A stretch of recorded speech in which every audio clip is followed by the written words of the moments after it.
गुरुर्ब्रह्मा गुरुर्विष्णु गुरुर्देव महेश्वर गुरुरेव परब्रह्म तस्मै श्री गुरुवे नमः।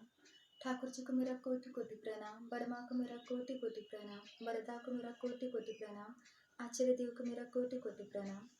सत्संग में उपस्थित सभी पंचाधारी ऋतिक दादा दादा माँ नन्हे मुन्ने प्यारे बच्चे सभी को मेरा रानंदित जय गुरु। ठाकुर के बारे में क्या कहें। हम आज सत्संग में इकट्ठे हुए हैं। सत्संग के बारे में मैं कुछ बताना चाहूँगी।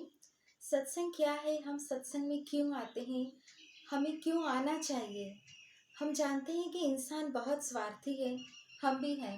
हर व्यक्ति यहाँ पे स्वार्थी है। जब तक उसे थोड़ा सा अपना आनंद, अपना सुख, अपना लाभ, फायदा नजर नहीं आए, वो वहाँ जाता नहीं है। तो ये भी मेरा भी स्वार्थ है कि मैं सत्संग में आके बैठी हूँ। हम सब आके बैठे हैं क्योंकि हम सबको यहाँ पे ठाकुर का अपार प्यार मिलता है, अपार सुख आनंद ठाकुर ने हमें दिए हैं। सत्संग कुछ भी हो सकता है, ठाकुर का ही नहीं, कई सत्संग होते हैं। सत्संग में सत्य शब्द या सु शब्द एक बहुत सकारात्मक अर्थ में प्रयोग किया जाता है। सत्य संग मतलब सत्ता का संग, या जहाँ जाने से मेरी सत्ता में वर्धन होता है। जहाँ पे सत्य मतलब सत्य का मुझे सत्य मेरे सामने दिखाई देता है, जहाँ से मैं सत्य को पहचान सकती हूँ, जहाँ से मेरा सु का विकास होता है। हर सु में बहुत सारा सु आता है। मेरी सत्य चिंता, मेरा सत्य कर्म, मेरा सत्य आदर्श, हर सत्य का मेरा हर तरह से सर्व विकास होता है। वही है सत्संग। एक मनुष्य जो है, एक मनुष्य कई रोल निभाता है। जैसे एक औरत है तो औरत माँ होती है, पत्नी होती है, बेटी होती है, बहू होती है, पड़ोसन भी होती है। हर तरह का उसे धर्म निभाना होता है। एक पुरुष है तो वो पिता है, पुत्र है, बेटा है, बहुत सारे, और ऑफिस में भी कोई न कोई जिम्मेदारी उसे मिली है तो वो भी एक काम है। तो सारे काम उसे, सारे धर्म, सारे कर्तव्य का निर्वाह करना होता है और चाहता है कि अच्छे से करे। अब हमें हर बात की एक जानकारी, जो कहते हैं कोई भी इंसान पीएचडी ले लिया, बन गया, प्रोफेसर बना या मास्टर बना, इतनी सारी किताबें लिख डाली, जो भी हो, तो जानकारी का भंडार आज के समय में हम देखें तो एक छोटे बच्चे के पास भी बहुत सारी जानकारी होती है। वो भले देश विदेश नहीं घुमा हो, लेकिन हर देश विदेश में क्या हो रहा है उसे जानकारी रहती है।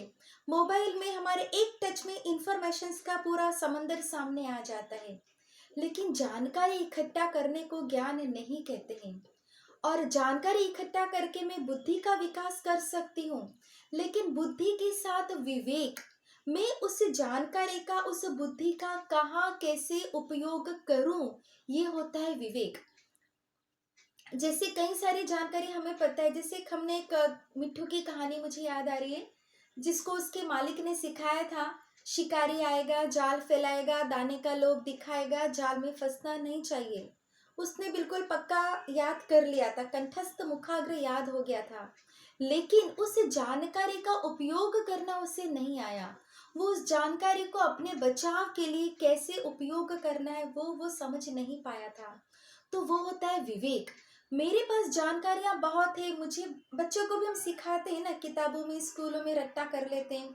हमें बड़ों का आदर करना चाहिए, सम्मान करना चाहिए, पर्यावरण स्वच्छ रखना चाहिए, वृक्ष लगाना चाहिए, लेकिन उसको हम विवेक में कब लाते हैं।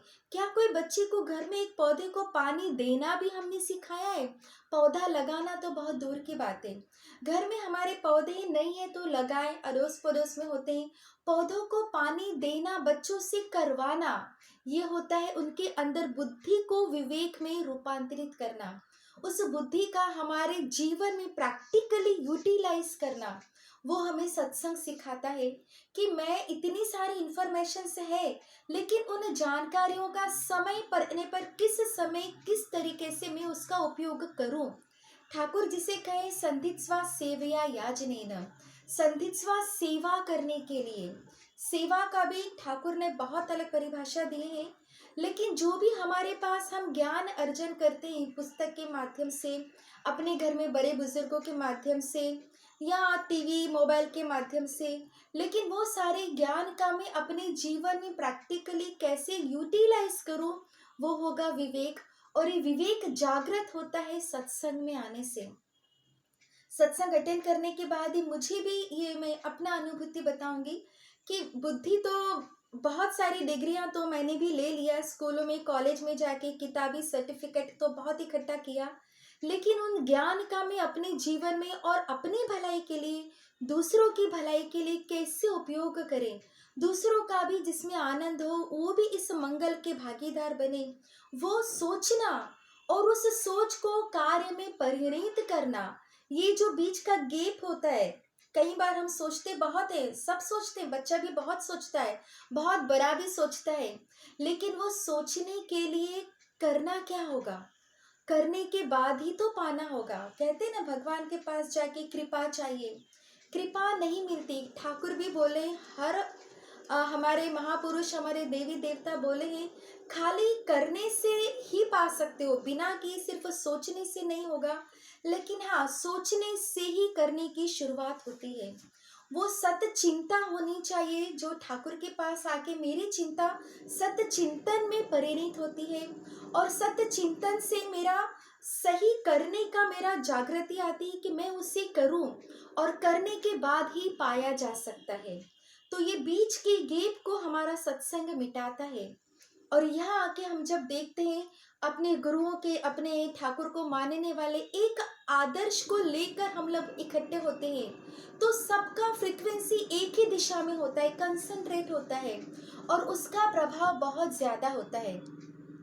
जैसे हम देखते हैं ना, सूरज की रोशनी तो हर जगह फैली है, लेकिन जब एक लेंस की सहायता से उसे कंसंट्रेट कर दिया जाता है, एक पेपर भी जल जाता है।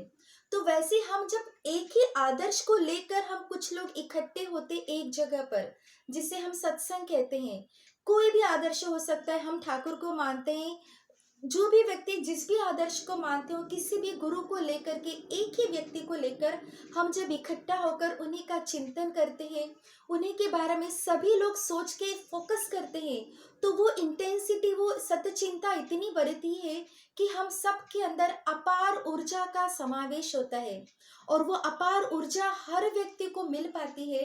जैसे सूरज खाली एक वृक्ष को रोशनी या प्रकाश नहीं देता है, अपनी ऊष्मा नहीं देता है, वो आता है तो उसके नीचे जो जो इस सभी को मिल जाता है। वैसे जब हम सत्संग में इकट्ठे होते हैं, तो ठाकुर की दया, उनका आशीर्वाद, उनकी अपार ऊर्जा यहाँ बैठे हम सभी को मिलती है। तो वही है सत्संग।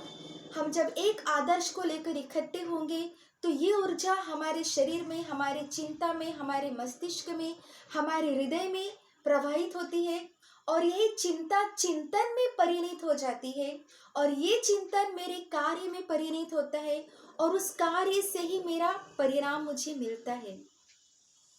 इतना कह के मैं अपनी वाणी को विराम देती हूँ। जय गुरु।